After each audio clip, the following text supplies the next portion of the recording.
time to meet the men from the Ministry.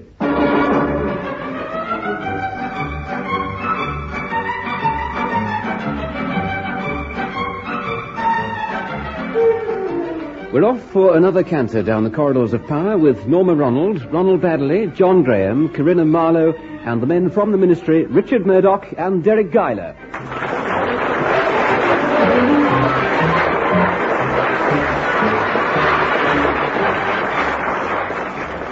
In the General Assistance Office, top executives stand by to help any government department that's overloaded. These are dedicated men steeped in Whitehall tradition. Now, what have you been doing? London's dustman. London's dustman? Yes. As you know, they've been pretty fed up lately. In fact, one could almost say they've been down in the dumps.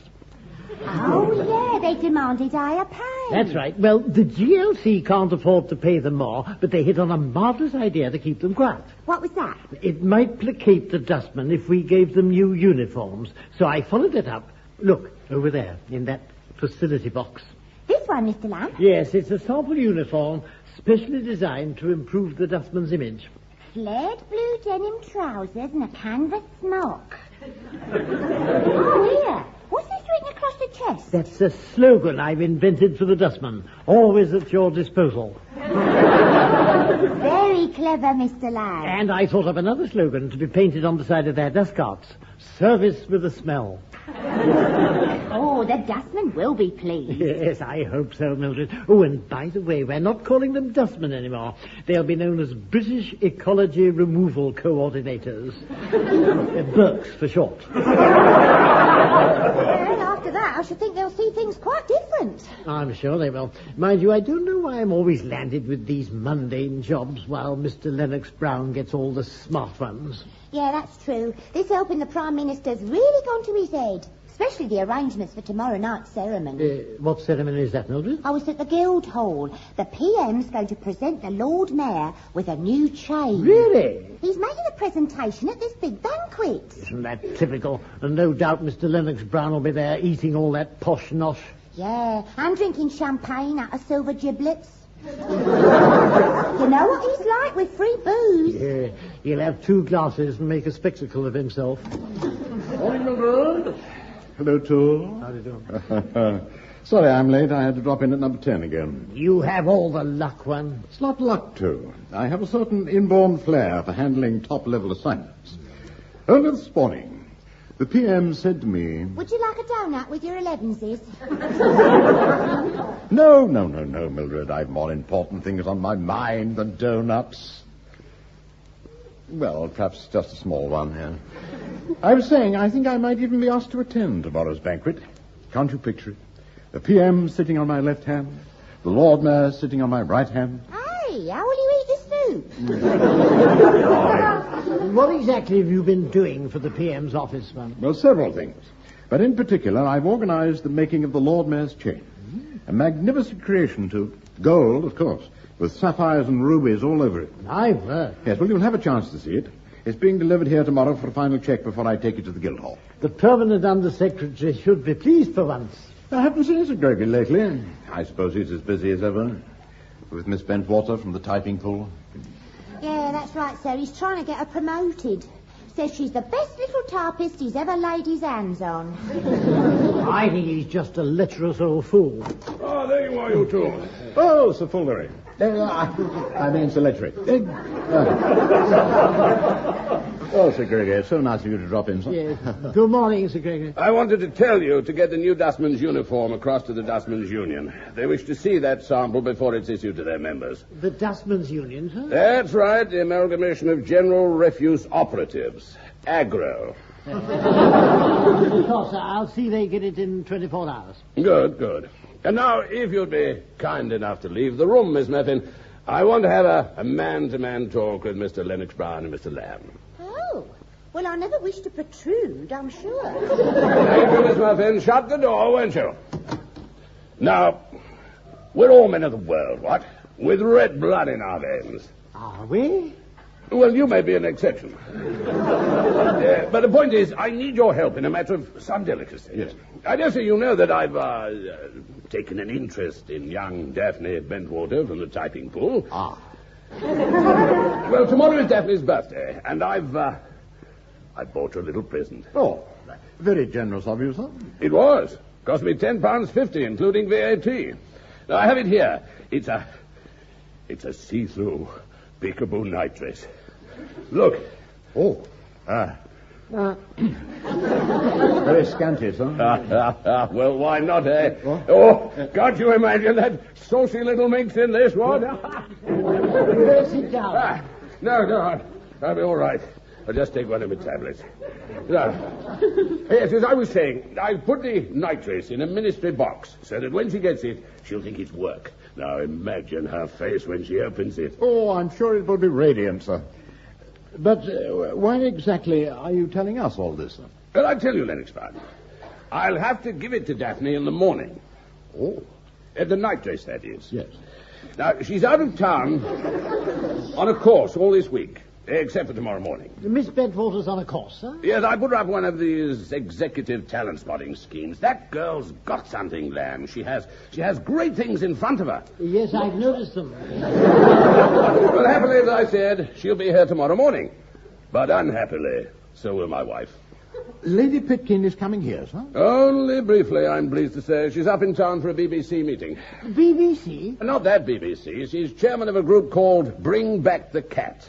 Tomorrow's their annual conference. Oh, I see. Yeah, well, she said she might drop into my office during one of their breaks. That means she'll be snooping and prying all over the place, and I don't want her finding Daphne's night dress. Ah, so you'd like us to look after it for you? Exactly. Yes. Keep it in a safe place down here.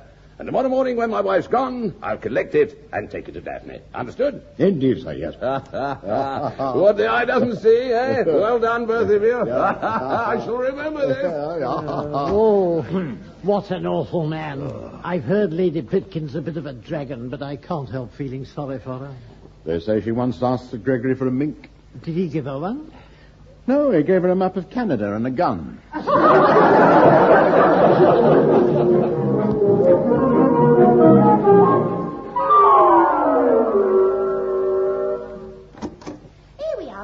This box just arrived with the Lord Mayor's chain. Ah, yes, thank you, Mildred. That's got the day off to a good start. What are them tiny words written round the edge, sir? That's an old Greek motto. Guard thine honor. I didn't know you could read Greek, one. Well, naturally I can. Although in this case it's written in English, see? Oh, there you are, you two. Oh, good morning, sir. Oh, stop chattering, man, and listen. Oh. Now, I've had to change my plans due to this dustman problem. Oh, dear. I hear they're going slow. Yes, problems everywhere. Lord Stilton's formed a committee to deal with that huge pile of garbage at the end of Whitehall. He wants me to sit on it. A wise choice, sir.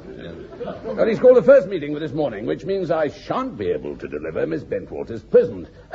Miss Merton, perhaps you'd be kind enough to take it along to her office. Oh, very well, sir. Though I doubt if she'll be in yet. Well, just leave the box on her desk. Oh, and put this card beside it. Yes, sir. That night dress is so right for Daphne. I felt it needed a message. I put, the moment I saw this, I thought of you. Yes. Better take a tablet, Sir Gregory. It's a pity this meeting prevents your seeing her, sir. Well, there are compensations. I shan't be here when my wife calls either. Ah. So, you're to receive her instead. Oh. Now, I've told the hall porter you'll be dealing with her. As soon as Lady Pitkin arrives, he'll send her up. He can be awfully satirical. Now, just tell her I've been summoned to the meeting. Oh, and give her this, will you? Yes, sir. She won't have had time to shop today, so I bought these at Harridge's for tonight's supper. Oh, something exotic, sir. Truffles, perhaps, and prawns in aspic. Oh, don't be silly, Lennox Brown. It's for my wife. It's a string of sausages. Now, you take them, Lamb. Yes, Sir Gregory. I'll keep them in my in tray and move them to my out tray when Lady Pitkin calls. Oh, look out, man. The paper bag's bursting. Oh, yes, right. I'll put them in one of these new boxes. Right. Well, there's no time to waste. I mustn't keep Lord Stilton waiting. We're certainly doing Sir Gregory some good turns. Perhaps he'll do us a good turn and grant us that request I put in. Oh, I doubt it, too. He gave us last Boxing Day off. Anyway, Mildred, you better get that box along to Miss Bentwater's office. Ah, that sounds like Mildred now, too. Well, sir, I did as Sir Gregory said. Daphne Bentwater wasn't in, so I left his present beside her typewriter. Well done. Oh, and Lady Pitkins just arrived, sir. Shall I ask her to come in?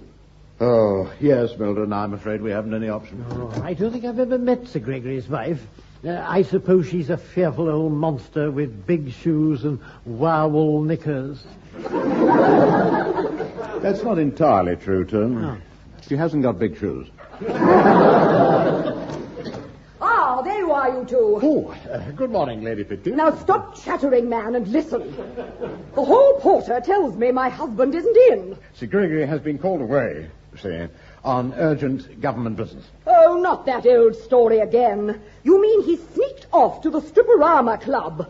Don't think I don't know what the old goat gets up to. I do assure you, madam, Sir Gregory has indeed been called to a conference on a very urgent matter. Rubbish. Exactly. And he asked us to give you this. He collected it on his way to the office this morning. I see. Yes. Well, I can't waste any more time here. No. I have to return to my BBC meeting.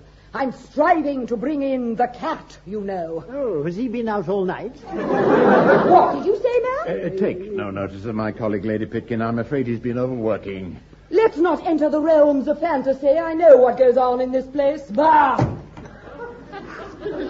An odd woman. Do you think she was sneering or simply baring her teeth? Never mind once she's taken the sausages. I'd have thought she ate only raw meat.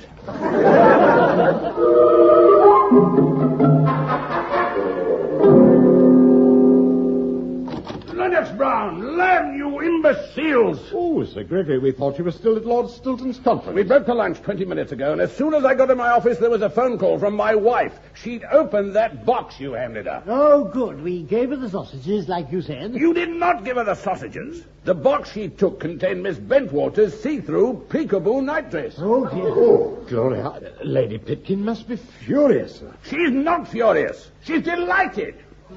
She thinks I bought it for her as a little gift. Is that bad? Not just bad, it's disastrous. She's threatening to wear it tonight for me. Babbling on about a second honeymoon. It's a catastrophe. 30 years I've spent alienating that woman. I knew I'd do all the good work in 5 minutes. Truly sorry, Sir Gregory. And not only that, we've lost Miss Bentwater's nightdress. I've wasted £10.50. Including VAT. Oh, be quiet, man. I'll have to buy another nightdress for Daphne now. Just a minute. Miss Bentwater's box was delivered, wasn't it? And if my wife got the nightdress, what did Miss Bentwater get? Why don't we have a nice cup of tea? Don't burk the issue, Lennox Brown. She must have got a string of sausages. String of sausages? Yes, man, a string of prime pork sausages. She'd go raving mad. She isn't Jewish, is she? Silence. She's got a string of sausages accompanied by my note. The moment I saw this, I thought of you. Maybe it's not too late, sir. Now, perhaps Miss Bentwater isn't in yet, you see. Now, I'll send Mildred to bring the box back. Oh, excuse me, sir. Yes, thank you, sir. Hello, Lennox Brown, General Assistance Department. Daphne Bentwater speaking. Yes. Sir Gregory, please, Sir Gregory, yes. It's your, it's Miss Bentwater. Good grief, she'll tear me to ribbons. She's opened that box with a string of sausages. Hello, my little Lotus Blossom. Let me explain. Bunny, I'm so thrilled. Well, you see, what happened? You're what, Daphne? I'm thrilled, Bunny dear. Oh, then you haven't opened that box I sent you. Of course I've opened it. And I immediately put your present round my neck. You put it round your neck? And I'm going to wear it next time you take me out. You're going to wear it next time I take you out? Are you all right, Sir Gregory? You've got a funny colour. She's going to wear the sausages round her neck. Perhaps it's one of these teenage trends. Daphne, it's nice to know my little rosebud has a sense of humor, but you Honestly, it's the loveliest necklace I ever saw. It's almost like gold. What? And all those pretty stones. And that cheeky motto, God thine honor. As if I wouldn't. Gold, stones, motto, by thunder, you've sent her the Lord Mayor's chain. Some of these jewels look almost real. They are real. I mean, They are really a lot of rubbish. Quite worthless. Oh. You've been sent the wrong box, Daphne. That imitation gold chain is an old piece of junk. Now, just you pop it back to me, and I'll change it for something nice. I don't want it changed. I like it. Of course you don't like it, Daphne. And you must let me have it back, because it's urgently needed for a stupid old ceremony. Oh. Yeah, we'll send someone to collect that necklace at once. It's rude to take back presents. Well, I tell you what, my precious. I've bought you something special for your birthday, something to wear. Now, it's not here at the moment. It's being delivered, you see. And much nicer than a stupid old chain. Oh, all right, then. You can have the chain back. But you are funny, Bunny. You half-witted blockheads! If this weren't urgent, I'd kick you both through the window. Oh, thank you, sir. Now, there's no time to lose. No time to lose at all. Send Miss Murphy to get that chain back. It's due at the Guildhall by mid-afternoon. It'll be all right, sir. No, thanks to you. Oh. And I'll have to fork out another £10 for a night dress for Daphne. £10.50, sir, the VAT. Oh, shut up. Now, I must go and cash a check. And see that you're in this office when I get back here in 15 minutes. Here we are, Mr. Lennox Brown. I've got this box back from Miss Benchwater. I must say she wasn't very pleased. Yes, well, never mind. At least we have the Lord Mayor's chain. No, I didn't have time to go and cash a check. I drew some money from the Ministry Emergency Fund. Ministry Emergency Fund? Well, if buying a night dress to keep Miss Bentwater sweet isn't an emergency, I don't know what is. Perhaps it could come under current affairs. Well, now, I have to get back to Lord Stilton's committee about two things before I go.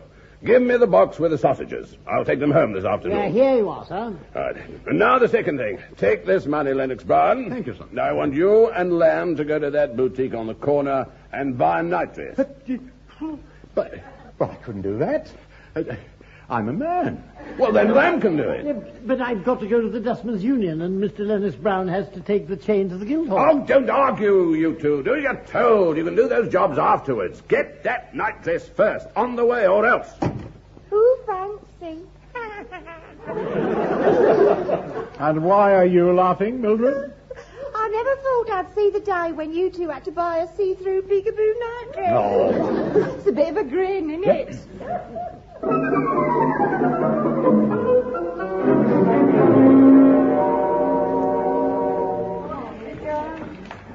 What an extraordinary place, man. Why is it called a boutique? Because it sells those funny thick boots, I suppose. By Jove, look at all those ladies. I say, too, there's no sign of any night dresses. Look out, man, there's a woman coming over. What? Oh. Can I help you, gentlemen? Oh, well, we'd like to buy a, well, my colleague will explain, madam, you see. Yeah, we want to buy one of those things you see through but shouldn't see through if the lady isn't a lady or if it isn't your wife or his wife. I'm afraid I don't quite follow. Perhaps we could talk to a male assistant. This is a matter of some delicacy, you understand. Oh, very well, then. Trevor, over here, please. Ah, now, this will be better, too, you see. We can explain things man to man. Hello, Ducky. What can I do for you? Oh, yes. I'd like to buy a peekaboo night dress, young man. What size are you? Shall I take your inside leg measurements? It's not for me. How dare you? Oh, I see. Oh, yes, it's for your personal friend here. Certainly not. I don't want a see-through night dress. Oh, well, you live your life, Ducky, but if you haven't tried it, don't knock it. Doing a favour for Sir Gregory. Oh, nice. Artistic gentleman, is he? Not at all, not at all. He has to replace his girlfriend's night dress. Oh, yes, I see. What bust? Nothing bust. He just got lost. Look, never mind all this. We'll just take that one on the counter because we're in a hurry, you see. Well, that'll be £10.50, including VAT. Shall I have it gift wrapped, Ducky? No, we'll put it in this box that we've brought. Oh, very well, then. Suit yourselves. Sir Gregory wanted Miss Bentwater to have it in the ministry box as a surprise, remember? Good thinking, man. Yeah. Thanks very much, boys. Cheery bye. Have fun. Ooh, what a ghastly place. Glad I'm out of there, too. Well, I'm off to the Dustmen's Union. Yes, and I must get across to Guildhall with this chain. Yeah. What should we do with the nightdress? I don't want to carry it round with me. No, neither do I, too. Look, tell you what. Yeah? That boutique must have a delivery service. Pop back and have them send this box to Miss Bentwood.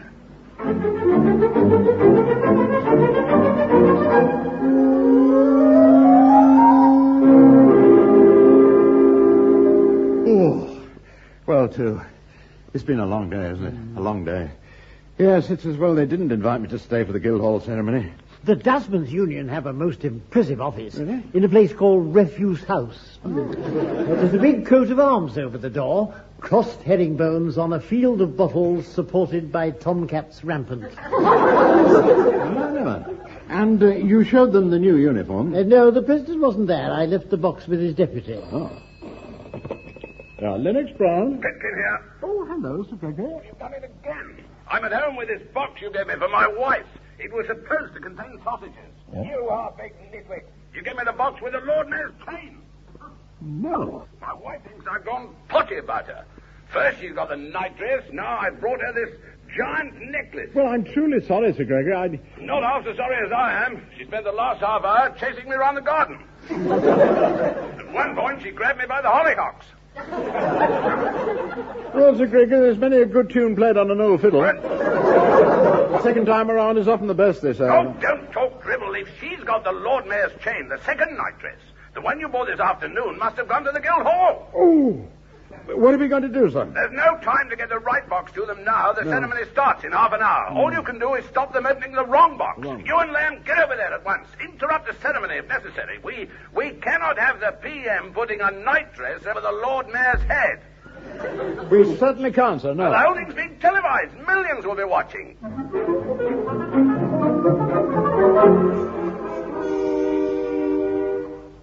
Hello, viewers. Well, as you probably gathered, this is Forth Robinson here. And I'm at the Guildhall for tonight's great ceremony, at which the Prime Minister will present the Lord Mayor with his new symbol of office. The solemn procession has arrived at the platform, led by the city's aldermen. They're in the picture now. You can see their livery. Some of the others look livery too. They say it's been the drinking. The Prime Minister waits to greet them. Before him, the box containing the presentation. By ancient tradition, this hasn't been opened to preserve the element of surprise. My word, there's some sort of disturbance at the back of the hall. Two men are running up the aisle shouting and waving their arms. They're yelling something about the Lord Mayor's nightdress. Probably bowler-hatted hippies on a trip. Now, they've been seized by the flunkies, which must be extremely painful. And they're being frog-marched from the hall. The Prime Minister opens the box, and carefully removing the chain, he hangs it round the Lord Mayor's neck. But what a curious chain of office it is. A most unusual design. In all honesty, it looks just like a string of sausages.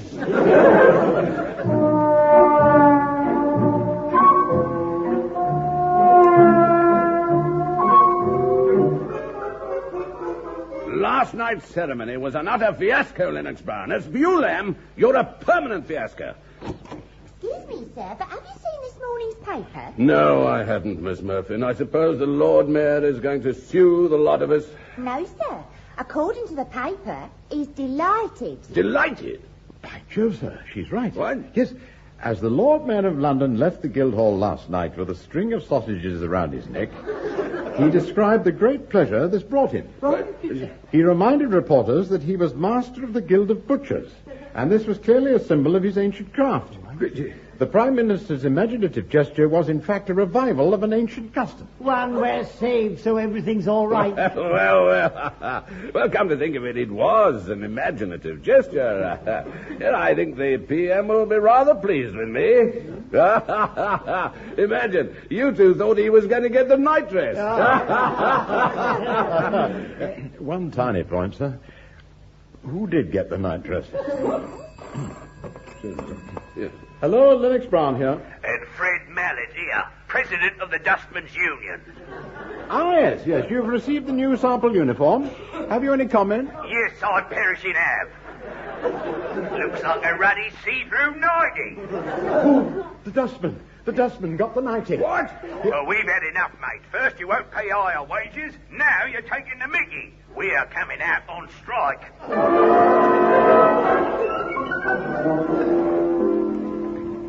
And here is the news, read by John Marsh. As the dustmen's strike enters its 4th week, there have been complaints in Parliament of mounds of refuse all over London. The Prime Minister agreed to go into them. The strike has been peaceful so far, with little picketing. The union president said today, "We're anxious to put this thing right, and it'll never get right if you picket." He added that London's dustmen deeply resented their proposed new uniform, which looked like a peekaboo nightdress. All his members refused to wear it, with the exception of an odd couple in Chelsea. The Dustmen's Union secretary showed reporters a letter he'd received from the ministry. This ended, "Please return to work at once. London is now full of garbage, and there's an appalling smell from your obedient servant, Richard Lamb."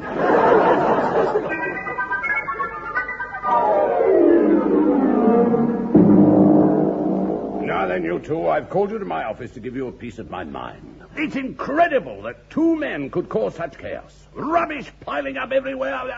I couldn't get into my house if I wanted to. You don't want to, sir? No, I do not. My wife turned extremely vicious when I told her I wanted that chain back. In the end, I had to get it from her neck with a hacksaw. Try to look on the bright side, Sir Gregory. I hear Miss Bentwater's back from her course. She'll have opened your present by now. Pitkin here. You rotten old pig. I'll kill you. Daphne, is something the matter, my cherub? That is your idea of a joke, is it? You promised me something to wear and send me denim trousers and a canvas stock with writing all over them. Writing? In big letters on the front, always at your disposal. You dirty old goat. Daphne, really? And right across the back it says, garbage operative. Lennox Brown? Lamb? No.